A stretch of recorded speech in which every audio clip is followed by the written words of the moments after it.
Did you know that in Rio's favelas, we can't just call the police like people in other neighborhoods? When there's trouble, we have to navigate between police raids that don't distinguish between residents and criminals, and the local power structure that controls the community. Most people outside don't understand this. They think it's simple. Just call the police. But in the favelas, nothing is simple. Calling the police can get you killed. Not calling them can get you killed too. This is the story of the night I witnessed something I shouldn't have, and how it destroyed everything I'd built. My name is Rafael. I'm 32 years old.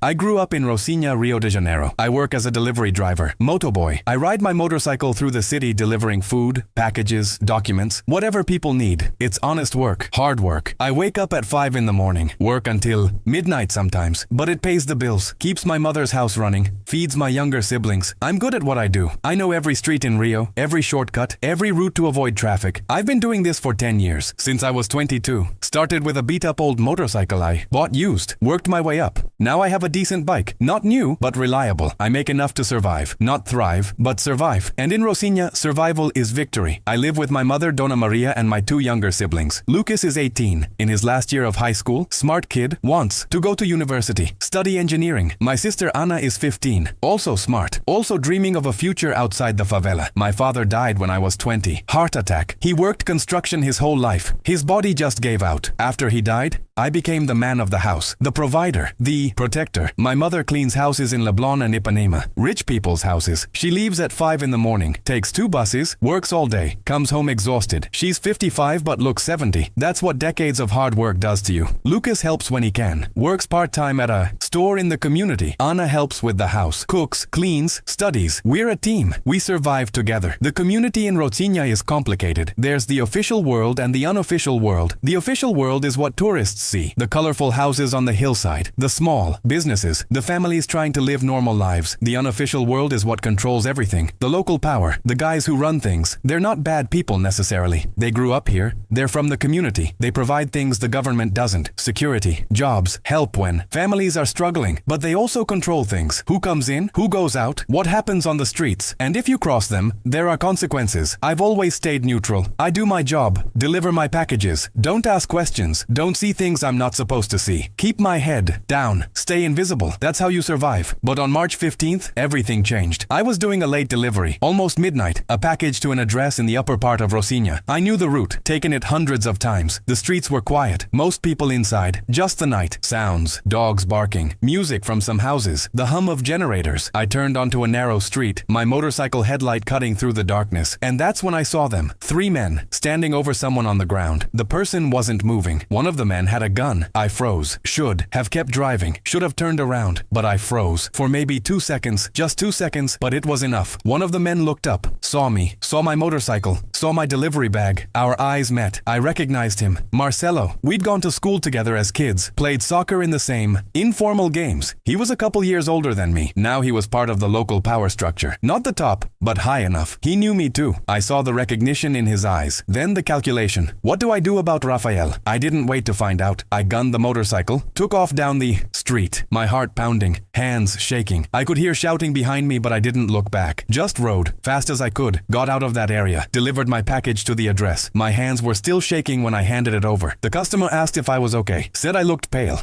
I'm fine, I lied, just tired. Long day. I rode home, parked my motorcycle in the small space we have next to our house, went inside. My mother was already asleep. Lucas was studying at the kitchen table. Hey, he said looking up. You're late. Long delivery, I said. How was your day? Fine. Boring. He went back to his books. I went to my room, lay on my bed, stared at the ceiling. What had I seen? Someone hurt, maybe dead. Marcelo with a gun. 2 other guys I didn't recognize. Should I tell someone? Who? The police? That was a joke. If I called the police and told them what I saw, 2 things would happen. First, they'd raid the community. Not a surgical operation. A full raid. Armored vehicles. Dozens of officers. Shooting first, asking questions later. Innocent people would get hurt, maybe killed. Happens all the time. The news reports it as confrontation with criminals. But we who live here know the truth. Second, Marcelo and whoever he worked for would know I talked, and I'd be marked, dead man walking. My family would be in danger too. So calling the police was out. But staying silent meant living with what I saw, meant being complicit, meant knowing someone had been hurt or killed and doing nothing. I didn't sleep that night, just lay there, thinking, worrying. The next morning I got up at 5 as usual. My mother was making coffee. "Morning, Rafael. You look terrible." "Didn't sleep well," I said, "just stressed about work." She looked at me with concern. "You work too hard. You need rest." "I'm fine, Mama. Just a bad night." I kissed her forehead, left for work. The day was normal, deliveries, traffic, heat. But I kept thinking about what I'd seen, kept looking over my shoulder, expecting Marcelo to show up, to confront me. But nothing happened. 3 days passed. Nothing. Maybe he was letting it go. Maybe he figured I'd keep my mouth shut. I started to relax, started to think maybe it would be okay. Then on the 4th day, I got a message. Unknown number. "We need to talk. You know who this is. Tomorrow night, same street, 10 p.m. Come alone." My stomach dropped. Marcelo. He wanted to talk. Part of me wanted to ignore it, but I knew I couldn't. If I didn't show up, that was an answer too. A bad answer. So the next night at 10, I rode my motorcycle to that street. The same narrow street where I'd seen what I'd seen. Marcelo was there, alone, leaning against a wall, smoking. I parked, got off the bike, walked over. He didn't smile. "Rafael?" he said. "Been a long time." "Yeah," I said. "Long time?" He took a drag of his cigarette. "You saw something the other night." "I saw nothing," I said. Marcelo smiled. Not a friendly smile. "Don't play games. You saw. The question is, what you're going to do about it?" "Nothing," I said. "I'm going to do nothing. It's none of my business." "Good answer," Marcelo said. "Smart answer, but I need to know you mean it." "I mean it," I said. "I have a family, a mother, siblings. I'm not looking for trouble." Marcelo studied me. "We were kids, together," he said. "I remember that. You were always decent, never caused problems, always kept your head down." "I'm still that person," I said. "Nothing has changed." "Good," Marcelo said. "Because the person you saw that night, he was a thief, stole from the community, from families who can't afford to lose anything. We handled it. Internal justice. You understand?" "I understand," I said, even though I didn't know if I believed him. "Then we're good," Marcelo said. "You keep doing your deliveries. I keep doing my job. We never have this conversation again. Agreed?" "Agreed," I said. But as I walked back to my motorcycle, Marcelo called out, "Rafael." I turned. "Just so you know, the other guys that night, they didn't recognize you. I didn't tell them who you were. I'm protecting you, because we have history. Don't make me regret it." "I won't," I said. I rode home, feeling sick. Marcelo was protecting me, which meant I owed him, which meant I was now connected to whatever had happened that night, even though I wanted nothing to do with it. The next few weeks were tense. I kept working, kept my head down, avoided that street, avoided thinking about what I'd seen, but I couldn't stop completely. Sometimes at night I'd wake up seeing it, the person on the ground, the gun, Marcelo's face. Then something happened that changed everything again. I met Julia. I was doing a delivery to a building in Leblon. Expensive building. Doorman. Security. I pulled up on my motorcycle. The doorman looked at me with suspicion, like he always did. Deliveries went to the service entrance, not the main entrance. I knew the drill. But as I was heading around to the service entrance, a woman came out of the building. Late 20s, light skin, professional clothes, carrying a briefcase. She dropped something. A folder. Papers scattered. I stopped, picked up the papers for her. "Here," I said. She looked surprised. "Oh, thank you. You're welcome," I said, handing them to her. Our hands touched briefly. She had kind eyes, smiled genuinely, not the fake smile rich people usually gave delivery drivers, a real smile. "You're a lifesaver," she said. "These are important documents. I would have been in trouble." "Happy to help," I said. She looked at my motorcycle, at my delivery bag. "You're a motoboy?" "Yes," I said. "Must be hard work." "It is," I admitted, "but it's honest work." She smiled again. "Respect that. Have a good day." "You too," I said. That should have been the end of it. A brief interaction, nothing more. But 3 days later, I got a delivery request to the same building, same apartment. When I arrived with the food order, she answered the door. "Oh," she said, "it's you, the paper rescue guy." I smiled. "That's me, Rafael." "I'm Julia," she said. "Nice to officially meet you." She invited me in for a second while she got money to pay. The apartment was beautiful, spacious, modern, everything clean and organized. She noticed me looking around. "It's too big for one person," she admitted, "but I needed space to work from home." "What do you do?" I asked. "I'm a lawyer," she said. "Human rights. I work with communities, trying to improve access to justice." "That sounds important," I said. "It tries to be," she said, "but it's complicated. The system isn't built to help the people who need it most." I thought about what I'd seen, about Marcelo, about the impossibility of justice in places like Rocinha. "Yeah," I said, "I understand that." Over the next few weeks, Julia kept ordering deliveries, sometimes food, sometimes documents from offices, sometimes packages, and she always requested me specifically. We'd talk, brief conversations, but I started to look forward to them. She was different from anyone I'd met. Smart, curious, actually interested in my life. Not in a condescending way, in a genuine way. One day after a delivery, she asked if I wanted coffee. I should get back to work, I said. Just 5 minutes, she said. I make really good coffee. I hesitated, then said yes. We sat in her kitchen, drank coffee, talked about Rio, about our lives. She was from Sao Paulo originally, moved to Rio for work 3 years ago, didn't have many friends here, spent most of her time working. I told her about my family, about growing up in Rocinha, about my father dying, about supporting my mother and siblings. She listened, really listened. You're a good man, Rafael, she said. Not many people would do what you do. I'm just doing what I have to do, I said. That's what makes it admirable, she responded. You don't see it as a sacrifice. You see it as responsibility. The coffee meetings became regular. Once a week, then twice. Then she'd order delivery just to see me. My mother noticed the change in me. You're smiling more, she said one morning. What's her name? Laughed. Julia. And? My mother asked. And nothing. We're just friends. Friends who make you smile like that aren't just friends, she said knowingly. Bring her to meet me properly. I did. A week later, Julia came to our house in Rocinha. She dressed simply, not trying to show off or look down on anything, just being herself. My mother cooked rice, beans, chicken. Nothing fancy but made with love. Lucas and Anna were nervous at first, meeting someone from outside, someone educated, professional. But Julia put them at ease immediately. She asked Lucas about school, about his dreams of engineering, listened to Anna talk about books she was reading, helped my mother in the kitchen despite protests. After dinner, we walked through Rocinha. I showed her the community, the small businesses run by neighbors, the house where I grew up, the spot where my father collapsed from his heart attack, the soccer field where kids played every afternoon. It's beautiful, Julia said. People don't see it, I said. They just see poverty, crime, danger. But there's life here. Community. People helping each other. I see it, Julia said. That's why I want to do the work I do. To help protect communities like this. But as we walked, I couldn't shake the weight I carried. The secret of what I'd seen. Every time Julia talked about justice, about truth, about fighting corruption, I felt it. The guilt. The knowledge that I was exactly the kind of person who enabled the systems she fought against. One night we were at her apartment, sitting on her couch, watching the lights of Rio through her window. Rafael, she said, can I ask you something? Sure, I said. Have you ever felt trapped? She asked. Like you're stuck between two worlds and don't belong in either? I looked at her. Yes, every day. She turned to me. I feel that way too. In Sao Paulo, I was too idealistic, too naive about how the world really works. Here in Rio, I'm too privileged, too outside. I see these problems, but I'm not living them. You're doing important work, I said. You're trying to help. But am I? She asked. Or am I just another outsider who thinks she can save people who don't need saving? You listen, I said. You actually care about understanding. That's more than most people do. She leaned her head on my shoulder. Thank you for saying that. We sat in silence, comfortable, connected, and I wanted to tell her everything about Marcelo, about what I'd seen, about the impossible choice I'd made, but I couldn't. The words wouldn't come, because telling her meant losing her, and I wasn't ready to lose her. The next few months were the happiest of my life. Julia and I became inseparable. She'd meet me after work. We'd grab cheap food from street vendors, walk on the beach, talk for hours. She came to family dinners every week. My mother treated her like a daughter. Lucas studied harder because Julia would help him with his homework. Anna followed Julia around like she was a celebrity. For the first time since my father died, our house felt complete. But the secret ate at me, especially when Julia talked about her work. She'd tell me about cases, about families destroyed by violence, about corrupt police, about organized crime, and every story felt like an accusation. One day she told me about a new case, a young man killed 6 months ago. No witnesses, family desperate for answers. 6 months ago, my heart stopped. Could it be the same incident I'd seen? We're going to find out what happened, Julia said with determination. This family deserves justice. I wanted to tell her then, wanted to say I knew something, that I could help. But fear paralyzed me. Fear of consequences. Fear of losing everything. A few weeks later, Julia asked me to move in with her. I want you here, she said. Permanently. With me. I hesitated. That's a big step. Is it too fast? She asked. Or is something else bothering you? I just want to make sure my family is taken care of, I said. They can visit anytime,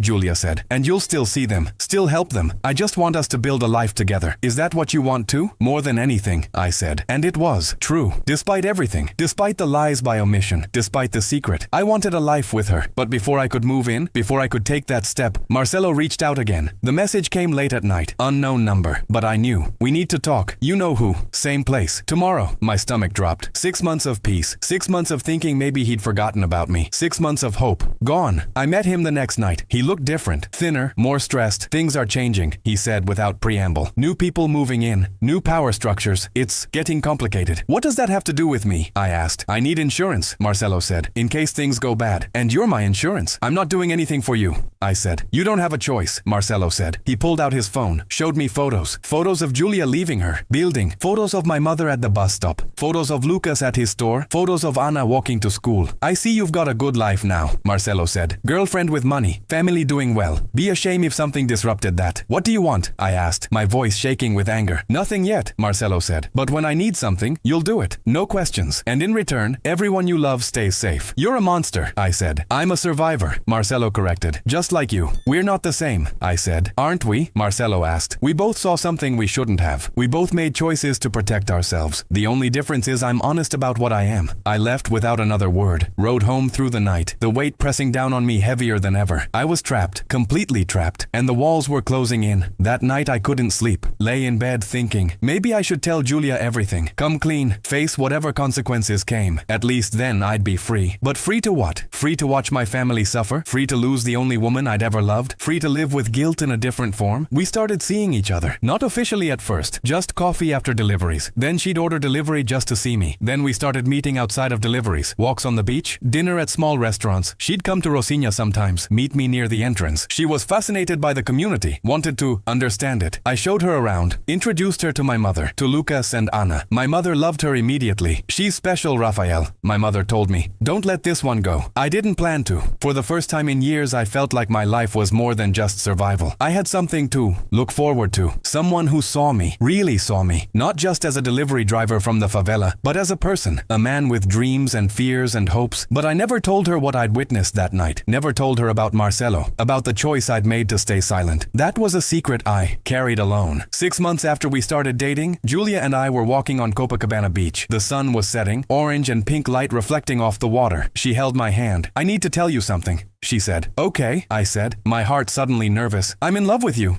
she said. Simply, I know we come from different worlds. I know this is complicated, but I needed you to know. I love you too, I said. And it was true. I did love her. She'd become the best part of my life. She smiled, that wide, genuine smile. So what do we do about it? Be together, I said. Officially. Really, together. I want that, she said. Me too, I responded. We kissed there on the beach, with the sunset behind us, and for that moment, everything felt possible. But happiness never lasts long in the favela. 2 weeks later, everything fell apart. I was doing a delivery at night, a restaurant order to an address in Ipanema. As I was leaving the building, my phone rang. Unknown number. Hello? Rafael, a voice said. Marcelo. I haven't talked to you in months, I said, my stomach tightening. I know, he said. I've been watching, seeing how you're doing. You're doing well. Got a girlfriend? Pretty? Girl. Not from around here. My blood went cold. Don't, I said. Don't what? Marcelo said innocently. I'm just making conversation, observing. You're with someone from outside. That's brave. Or stupid. What do you want? I asked. I need a favor, Marcelo said. A small favor, between old friends. I'm not your friend, I said. Careful, Marcelo said, his voice harder now. You might not be my friend, but you're definitely not my enemy. Let's keep it that way. What's the favor? I asked. I need you to deliver something, he said. A package, to an address in Barra. Simple delivery, like you do every day. What's in it? I asked. Better if you don't know, Marcelo said. Just deliver it. Get paid. Everyone's happy. And if I refuse, then maybe I have a conversation with your girlfriend, Marcelo said. Maybe I tell her about what you saw 6 months ago. About how you chose to stay quiet. About how you're part of the system she probably hates. She's a human rights lawyer, right? Wonder how she'd feel knowing you protected a killing. I didn't protect anything,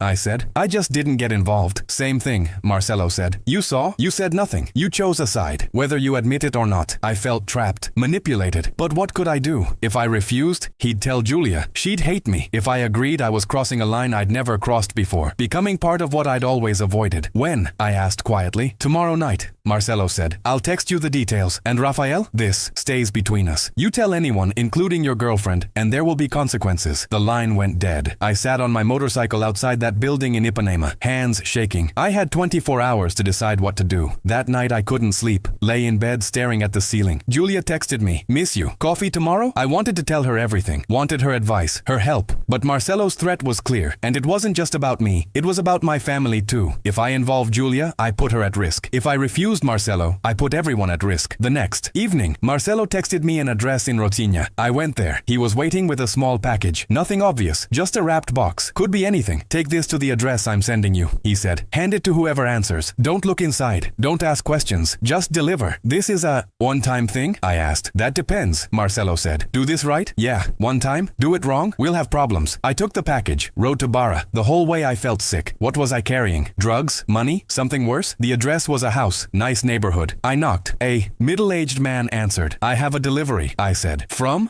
Marcelo, I said quietly. The man took the package, nodded, closed the door. That was it. No money exchanged, no signature, just a transfer. I rode away, feeling dirty, feeling like I'd crossed a line I could never uncross. When I got home, Julia was waiting outside my house. Surprise, she said, smiling. I wanted to see you. Hey, I said, trying to smile. You okay? She asked. You seem tense. Long day, I lied. Come on, she said. Let's walk. I want to talk to you about something. We walked through Rocinha, past the small shops, the houses built on top of each other, the narrow staircases. Julia had gotten comfortable here over the months, knew the routes, greeted people she recognized. Rafael, she said as we walked. I've been thinking about us, about the future. Okay, I said. I love you, she said, and I want to be with you. Long term. Really with you. But I need to know I can trust you. Completely. You can, I said, my stomach churning with guilt. I mean it, she said. I work in human rights. My job is fighting corruption, fighting systems that hurt people. I can't be with someone who's part of those systems. I understand, I said. So I need to ask you something, she said, and I need complete honesty. Have you ever been involved in anything illegal? Anything connected to the power structures here? No,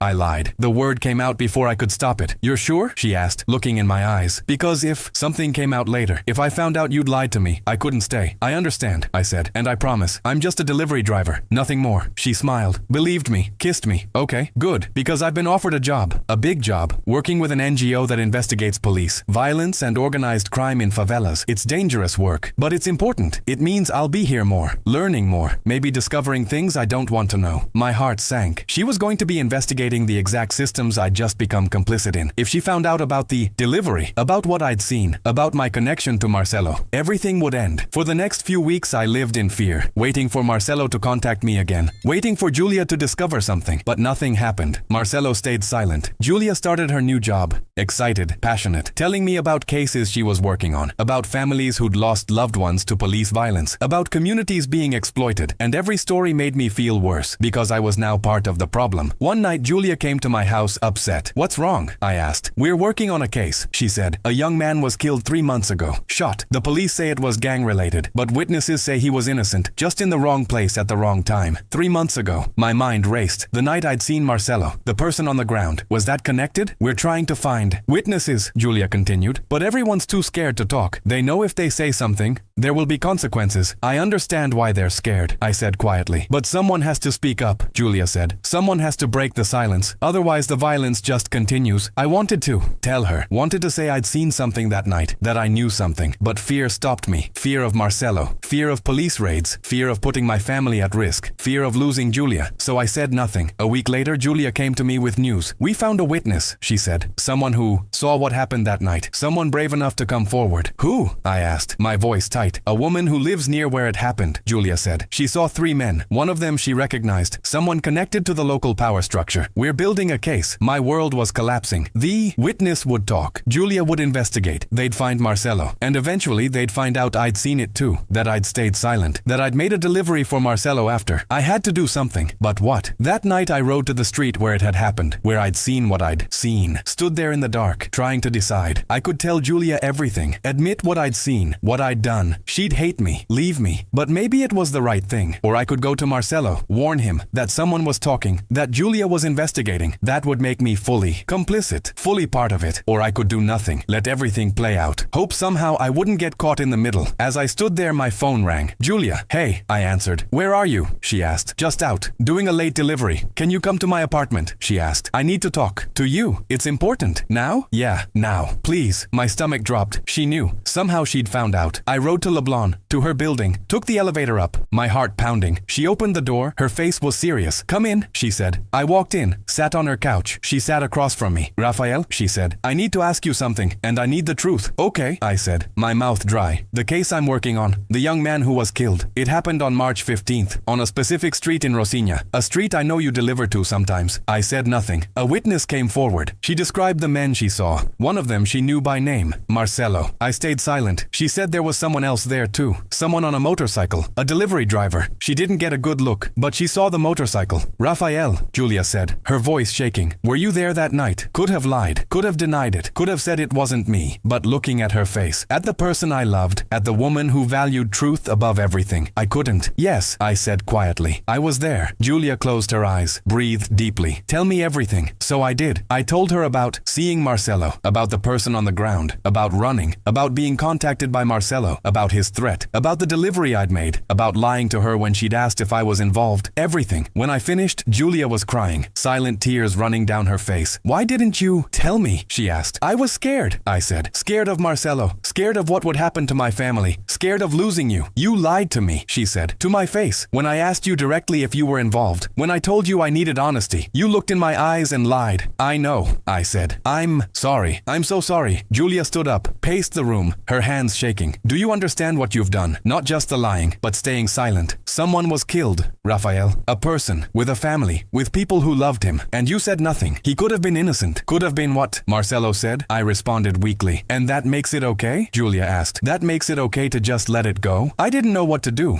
I said. The system doesn't work for people like me. If I'd called the police, they'd have raided the community. Shot first, asked questions later. Innocent people would have died. My family would have been at risk. I was trying to protect them. By protecting a killer? Julia asked, her voice breaking. By becoming complicit in murder? I didn't pull the trigger, I said. No, Julia said. You just looked away, which makes you part of the problem, part of the reason these things keep happening, because good people stay silent. Do you think I wanted this? I asked, my voice rising. Do you think I wanted to see what I saw? I was just doing my job, just trying to survive. And now I'm being punished for it. You're not being punished, Julia said. You're facing consequences. There's a difference. I stood up, faced her. You don't understand. You've never lived in a place where calling the police is more dangerous than the criminals, where choosing right and wrong isn't simple, where survival means compromise. You're right, Julia said quietly. I don't understand. I've never had to make those choices, but I do understand that every time someone stays silent, they make it easier for the next person to be killed. They perpetuate the system. I couldn't win, I said. There was no right choice. There's always a choice, Julia insisted, even if it's hard, even if it costs you something. That's what integrity means. We stood there, two people who loved each other, separated by an impossible gulf. What happens now? I asked. I don't know, Julia said. I need time to think, to process this. But Rafael, I need you to understand something. My work, my entire life, is built on the principle that truth matters, that justice matters. Even when it's difficult, I can't be with someone who doesn't share that, even if I love him. So this is it? I asked. We're over? I need time, she repeated. Please just go. I left her apartment, rode through the night, the city lights blurring through my tears. I'd lost her. I knew it. The look in her eyes, the disappointment, the betrayal. I'd lost the best thing that had ever happened to me. When I got home, my mother was still awake, sitting in the kitchen. Rafael, she said. What's wrong? I broke down, told her everything about what I'd seen, about Marcelo, about the delivery, about Julia, everything I'd been carrying alone. My mother listened. When I finished, she took my hand. You were trying to protect us, she said. I understand that, but maybe Julia is right. Maybe silence has a cost, too. I don't know what to do,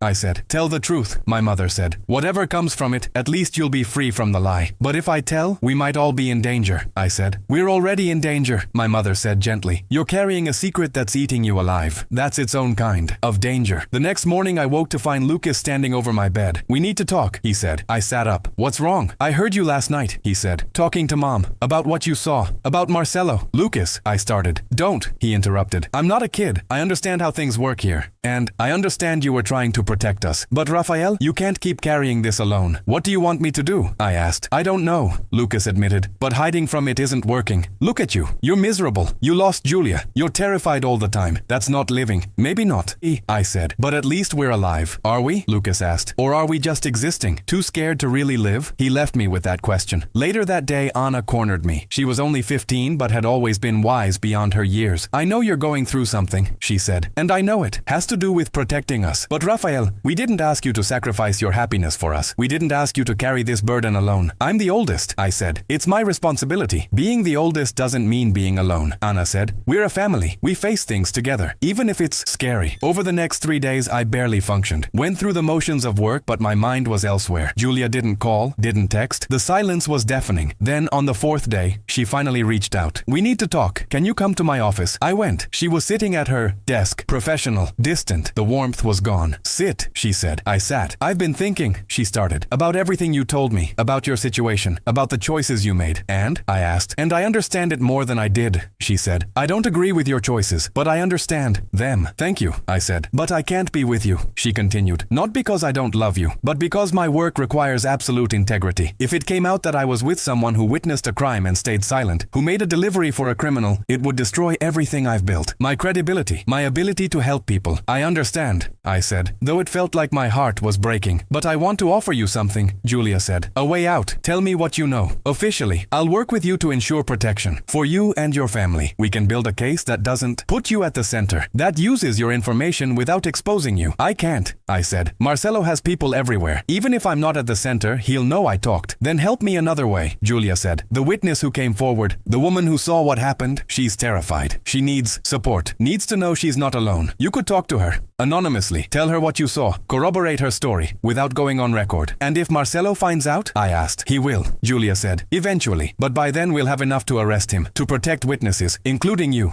I need to think about it, I said. You don't have much time, Julia warned. The case is moving forward, with or without you, but it would be stronger with your testimony, with your truth. I'll think about it, I repeated. I left her office feeling more conflicted than ever. One path led to potential safety through silence. The other led to potential justice through risk. Neither was certain. Both were dangerous. That night Marcelo's message came. I heard your girlfriend is investigating me, asking questions, talking to witnesses. We need to talk. Now. I knew this was inevitable. Knew. Marcelo had sources everywhere. Knew he'd find out about Julia's investigation eventually. I rode to meet him. He was waiting in the same spot, but this time he had 2 other guys with him. Backup. Insurance. You dating a cop now? Marcelo asked. His voice cold. She's not a cop, I said. She's a lawyer. Same thing, Marcelo said. She's building a case against me. Against us. And you didn't think to mention this? I didn't know she was investigating you specifically, I said. Bullshit, Marcelo said. You've known for weeks. Should have warned me. Should have told me what she was working on. I'm not a spy, I said. You're whatever I tell you to be, Marcelo said. He stepped closer, threatening. You owe me. I protected you. Didn't tell anyone you were there that night. Didn't mention to my people that you saw everything. And this is how you repay me? By sleeping with someone who's trying to destroy us. I'm not giving her information, I said. Don't lie to me, Marcelo said. I know everything. I know she asked you about that night. I know you told her what you saw. I know you're considering testifying. How?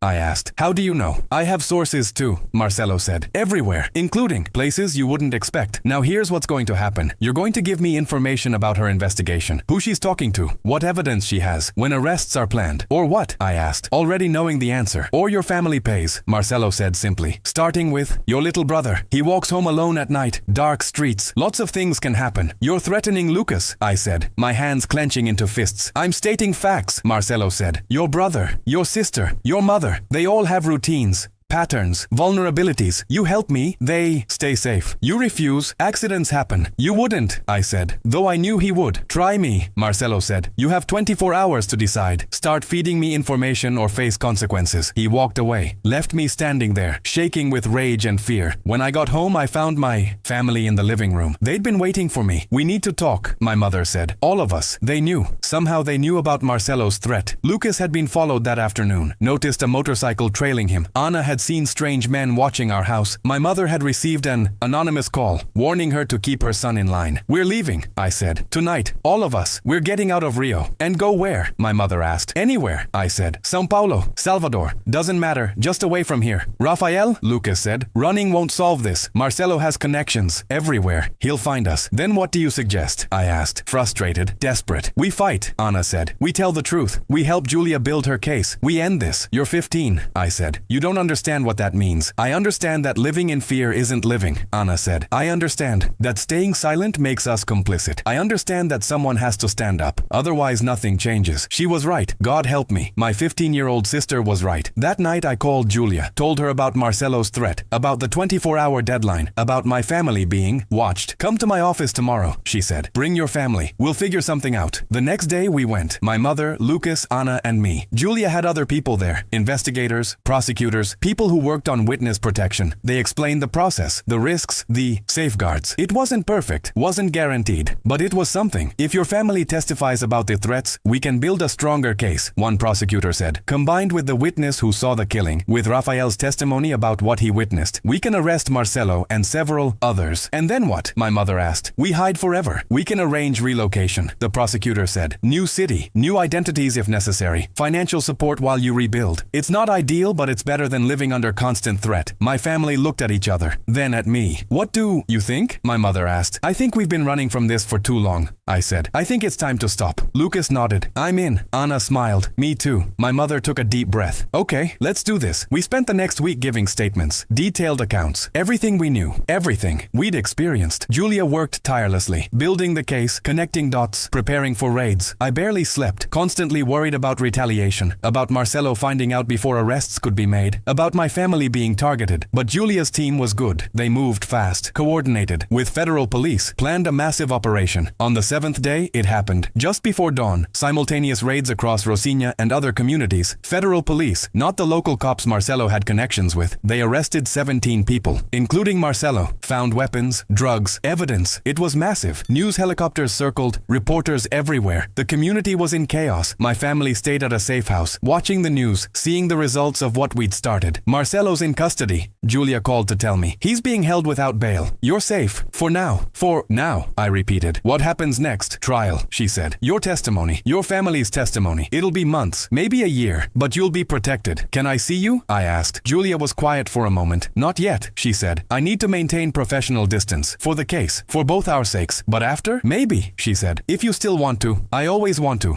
I said. But I understand. The trial process was grueling. Depositions, statements, cross-examinations. Marcelo's lawyers were aggressive, tried to discredit me, claim I was lying, that I had ulterior motives. But the evidence was solid. Multiple witnesses, physical evidence, recorded threats. Marcelo was convicted. 25 years. Several others got significant sentences too. The power structure in Rocinha shifted. New people moved in. But hopefully the message was clear. Impunity had consequences. During all this, Julia and I maintained distance. Professional. Necessary. But painful. I missed her. Missed us. But I understood. After the trial ended, my family and I were offered relocation. We could stay in Rio with new identities and housing in a different neighborhood. Or we could leave. Start fresh somewhere else. We chose to leave. Rio held too many memories. Too much trauma. We moved north. To a city I won't name. For safety. We got a small apartment. Lucas enrolled in university there. Got a scholarship. Anna started at a new school. Made friends. My mother found work cleaning offices. Better pay than before. Less travel. I continued doing deliveries. Different city. Different streets. Same work. But it felt different. Lighter. Because I wasn't carrying a secret anymore. Wasn't looking over my shoulder constantly. Wasn't trapped between impossible choices. 6 months after we moved, I got a message from Julia. I'm in your city for a conference. Can we talk? My heart raced. Yes. We met at a cafe. She looked the same.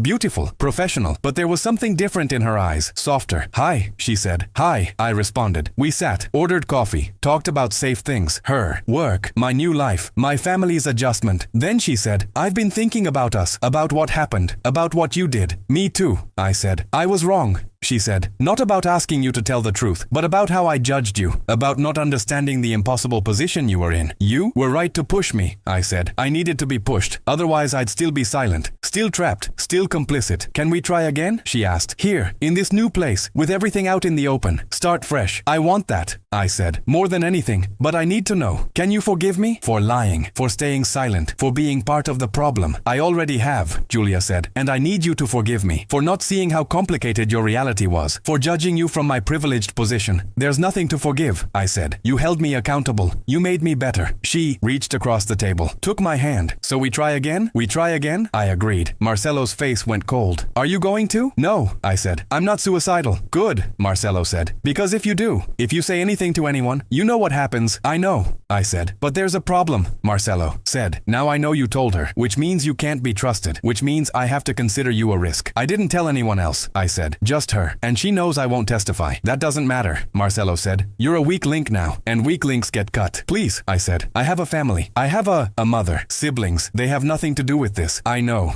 Marcelo said. Which is why you're going to do exactly what I say. Otherwise, it's not just you who pays. What do you want? I asked. I want you to give me information, Marcelo said, about Julia's investigation. Who she's talking to. What evidence she has. When things are happening, you're going to be my source inside her operation. I can't do that, I said. She already broke up with me. Then get back together, Marcelo said. Fix it. Make her trust you again. And feed me information. Or what? I asked. Or accidents happen, Marcelo said. Your little brother Lucas walks home from that store at night. Dark street. streets. Lots of things could go wrong. My sister Anna, young girl, pretty. Lots of bad people out there. Your mother? She takes 2 buses every day. Buses crash sometimes. You're threatening my family, I said. I'm protecting my interests, Marcelo corrected. And right now you're a threat to those interests. So you're going to help me, or your family suffers. Simple as that. I felt rage. Wanted to attack him, but I was powerless. He had all the leverage. Fine, I said. I'll try, not try. Marcelo said, do. You have 1 week to get back with Julia, to start getting me information. Or we start with your brother. He walked away, left me standing there, trapped, completely trapped. I had to choose. Betray Julia, betray everything she stood for, help Marcelo stay free, or protect my family. There was no good choice, just bad and worse. That night I lay in bed thinking, there was only one way out, only one way to end this. I had to disappear, leave Rio, take my family, start over somewhere else, somewhere Marcelo couldn't reach us, somewhere Julia's investigation couldn't find me. I started planning, quietly, selling things I could sell, saving money, looking at bus tickets to other cities, São Paulo, Salvador, somewhere far. But before I could execute the plan, everything exploded. Julia's investigation moved fast. They found more witnesses, built a strong case, got warrants. The police raided Rocinha. Not a normal raid, a massive operation. Dozens of officers, armored vehicles, helicopters. They were looking for Marcelo and others, looking for evidence. The community was terrified. Gunfire, shouting, people hiding in their houses, my family huddled together. My mother praying, Lucas and Anna, scared. I stood by the window, watching, waiting. Then I heard it. Motorcycles, loud, coming up our street. I looked out, saw them, Marcelo and 2 other guys, on motorcycles, running from the police. They saw me in the window. Marcelo stopped, looked right at me, and I knew. He thought I'd talked, thought I'd told Julia everything, thought I'd brought the police. He raised his gun, pointed it at my window, at me. I dove, pulled my family down. Gunshots, glass shattering, my mother screaming, then more gunshots, from a different direction. The police had found Marcelo. There was an exchange, loud, chaotic, terrifying. It lasted maybe 30 seconds, then silence. I looked out the broken window. Marcelo was on the ground, not moving. The other 2 guys were gone, police surrounding the area. My family was okay, shaken, but okay. That night Julia called me. I answered. Rafael, she said. I heard about the shooting, about Marcelo. Are you okay? I'm alive, I said, but my family almost wasn't. Marcelo thought I betrayed him, tried to kill us. I'm so sorry, Julia said. This is my fault. My investigation put you at risk. It's not your fault, I said. I put myself at risk the moment I saw something and stayed silent. If I'd come forward from the beginning, if I'd told the truth, maybe things would be different. Maybe, Julia said. Or maybe you'd be dead. In the favelas, Rafael, there's no good choices, just survival. The next few weeks were chaos. More raids, more arrests. Marcelo's death sparked changes in the power structure. Some people moved up, some left, some got arrested. My family was traumatized. My mother couldn't stop crying, kept saying we needed to leave. Lucas was angry. Anna was having nightmares. I felt responsible for all of it. Julia and I met one last time, at a cafe in Botafogo, neutral ground. I'm leaving Rio, I told her, taking my family, starting over. Where? She asked. Better if you don't know, I said. So I can't tell anyone, even accidentally. Julia nodded. Understood. I love you, she said. But I can't be with someone who lives in that world, who has to make those choices. I know, I said. And I love you too. But you were right. There's no space for us. Not really. We come from different worlds, and those worlds don't mix. She reached across the table, held my hand. For what it's worth, she said. I don't think you're a bad person. I think you were put in an impossible situation, and you tried to do right by your family. That counts for something. Thanks, I said. But we both knew it wasn't enough. We said goodbye. I watched her walk away, out of my life. 2 days later, my family and I got on a bus, headed north, to a city I'd never been to. A place where no one knew us, where we could start fresh. My mother sat by the window, silent. Lucas and Anna slept. I stayed awake, watching Rio disappear behind us, thinking about everything I'd lost. Julia, my life, my community, thinking about the choice I'd made to stay silent. That night, how it had destroyed everything. In the favelas, they tell you to keep your head down. Don't see things you're not supposed to see. Don't get involved. Stay invisible. But sometimes staying invisible makes you complicit. Sometimes silence is a choice, and every choice has consequences. 3 years later, I'm in a different city, a different life. I still do deliveries, still ride a motorcycle. My family is safe. Lucas is in university, studying engineering like he wanted. Anna is finishing high school. My mother is healthier, less stressed. We have a small apartment, nothing fancy, but it's ours, and we're together. Sometimes I think about Julia, wonder what she's doing, if her investigation led anywhere. If it made a difference, I hope so. I hope something good came from all that pain. But I'll never know, because I can't go back, can't return to Rio, can't risk being found by whoever took over after Marcelo died. So I live here, in anonymity, in safety, in exile, and I carry the weight of that night, of what I saw, of the choices I made, of the life I lost. People ask me sometimes if I regret it, if I wish I'd done things differently. And the truth is, I don't. No. If I'd come forward immediately, told the police what I saw, maybe Julia and I would still be together. Maybe my family would be safe. Maybe justice would have been served. Or maybe I'd be dead. My family would be dead, and nothing would have changed. Because in the favelas, justice is complicated. The police are as dangerous as the criminals. The power structures are entrenched, and ordinary people are just trying to survive, caught between forces they can't control. So I don't have answers, just questions, and the knowledge that in that world, in that reality, there are no heroes, just survivors. Have you ever witnessed something you shouldn't have? Have you ever had to choose between doing what's right and protecting the people you love? Let me know your thoughts in the comments. If this story made you think, don't forget to leave your like and subscribe to Favela Streetlight Stories. Thank you for your support and for staying until the end.